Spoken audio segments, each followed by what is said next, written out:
Okay, networkers, let's continue with the Spotlight Tonight show from the Great Discovery AI Super Campus with another spotlight about how ChatGPT networking is the cure for loneliness. Now, this is a quick spotlight. Usually they run about 5 to 6 minutes. And then right to the right, you can find the full podcast episode. And those usually run around 20 minutes. So this is all about saving you time to help you make more money and grow the Great Discovery at the same time. All right, let's dive in. Today, we're talking about something that feels like an emotion, but is actually a major health risk, especially once you're over 50. I'm talking about loneliness. But we're not just going to dwell on the problem. We're going to explore some really surprising new solutions. So let's get right into it. I want to start with a question for you. What daily habit do you think is as bad for your long-term health as smoking 15 cigarettes every single day? Just take a second to think about that. Is it a terrible diet, not exercising? Well, the answer might actually shock you. Yeah, you heard that right. It's chronic loneliness. And look, that is not an exaggeration. That comparison comes straight from major scientific studies, and it's even been highlighted by the US Surgeon General. The physical health risk of being socially disconnected is literally on par with one of the biggest public health dangers we've ever known.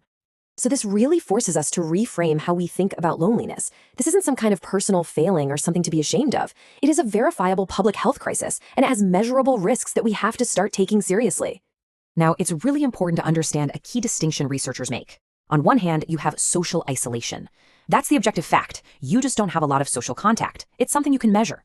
But then there's loneliness. That's the subjective feeling of being disconnected. You can be in a room full of people and feel completely and utterly alone. It's about that painful gap between the connection you want and the connection you actually have. Okay, so you might be wondering, how do we know the risks are that bad? Well, this isn't just guesswork. A huge study in 2023, a meta-analysis, looked at data from over 2 million adults. The sheer scale of this gives us some incredibly clear and honestly startling insights into the real-world consequences. And here's what they found. Social isolation, that objective lack of contact, is associated with a staggering 32% increased risk of death from all causes. That is a massive independent risk factor, right up there with the big ones we all know about. And what about that subjective feeling we talked about? Well, loneliness itself was linked to a 14% increased risk of death. So here's the key takeaway.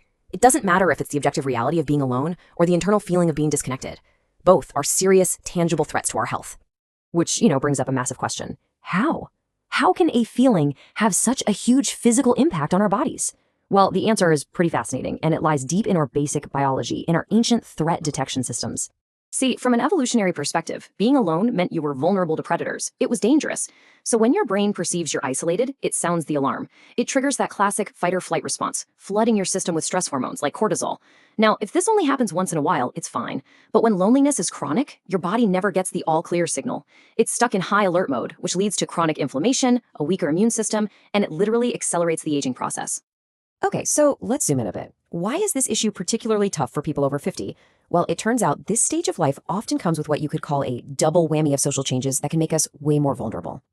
And here is that midlife squeeze. First, the automatic structures that gave us easy daily connection, like going to work every day or having kids at home, they start to disappear. Think retirement or an empty nest. At the exact same time, it suddenly takes more proactive energy to build new connections. And then, the final blow. There's this internal barrier. A lot of people feel shame or stigma around admitting they're lonely, which just makes them isolate even more. It's a tough cycle. All right, so we've definitely laid out the problem. It's serious. But here's where we pivot. What's the solution? This is where things get really interesting. Because instead of blaming technology for making us more isolated, we can actually flip the script and see it as a powerful new tool for connection. So let's talk about this idea of AI hospitality. And no, this is not about having a robot for a friend, not at all. It's about using tools like ChatGPT to help us overcome those little barriers to reaching out. That awkwardness or not knowing what to say? For example, you could ask it to help you write a warm, thoughtful, non-weird message to an old friend you haven't spoken to in 5 years. It's like having an assistant whose only job is to help you connect with real people. So how do we put all of this into practice? The big shift is we have to stop waiting around for connection to just happen to us. We need to start treating it like a form of exercise. It's time to build your own social fitness plan. And this is the absolute core of the new mindset. Connection isn't some prize you win. It's a muscle that you build. And just thinking about it that way takes so much pressure off, right? You don't need every single social interaction to be this huge, life-changing event. You just need consistent, gentle effort. So the internal work, your mental workout, it starts right here. First, reframe the whole thing as fitness. Second, start leveraging what are called micro-moments. These are the small, frequent doses of warmth. A genuine thank you to the cashier, a quick text to a friend. These little things add up way more than a few big gestures a year. And third, and this is a big one, you have to actively fight back against that inner critic, that little voice that tells you you're a burden or that nobody wants to hear from you. Okay, that's the internal stuff. Now what about the external plan? 3 key actions. First, prioritize quality over quantity. Aim for 1 or 2 really deep, trustworthy connections rather than a dozen superficial ones. Second, build new scaffolding. That just means joining a club, a volunteer group, something based on a genuine interest of yours. It provides a new automatic structure for social contact. And finally, work to repair and strengthen the bonds you already have. And this is how we bring it all together. Use your technology wisely and intentionally. For that high warmth outreach we talked about, not for mindless scrolling. Integrate movement to get what you might call a social multivitamin. Find a walking buddy, join a fitness class. And finally, take an honest look at your environment. Does your daily life have connection deserts, long stretches with no human interaction? If so, you have to actively find ways to fix that. Now, I know this might sound like a lot to take in, but the most important thing to remember is that it is never, ever too late to start, and that first step can be ridiculously small. Look, don't try to completely transform your social life by next week. That's not the goal. The goal is gentle, steady persistence. So just choose one person and one tiny active outreach this week. That's it. That's the beginning. In fact, one of the easiest, lowest pressure ways to do this, to perform a little act of hospitality, is just to share something valuable. Sharing a helpful resource like this very explainer is a perfect micro moment of connection.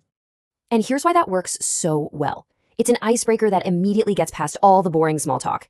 You're not just saying, "Hey, how are you?" You're saying, "Hey, I was thinking about you, and I thought this might be interesting or helpful." You're offering value right from the start, and that is such a powerful foundation for a real conversation. So we'll leave you with this one last crucial question.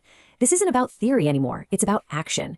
Who is the one person you will reach out to this week with just one small act of hospitality? Your social fitness plan starts right now.